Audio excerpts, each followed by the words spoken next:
Gathering হয়ে গেছে, তো ফরেনার অ্যাম্বাসিডার এখানে এটা জিনিসটা সাইফি।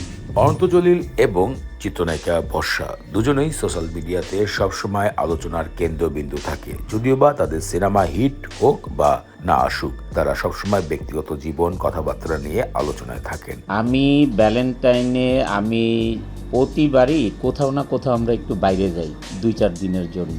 সাংবাদিক ডক্টর মিজানুর রহমান আজহারী সম্বন্ধে কি মন্তব্য করেছেন সোশ্যাল মিডিয়াতে অভিনেত্রী বর্ষা, যাতে তাকে অনেকেই প্রশংসা করছে।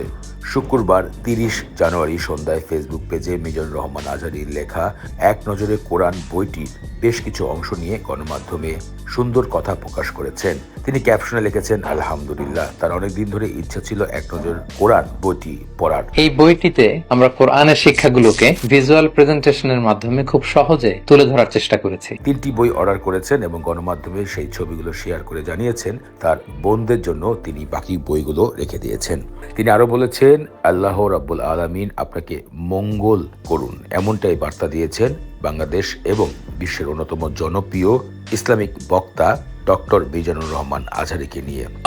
1 নাম্বার আন-নাযার ইলাল মুসহাফ, কোরআনের দিকে তাকালেই সওয়াব, পড়া লাগবে না, পড়লে তো সওয়াব আছে, তাকানো মাত্রই।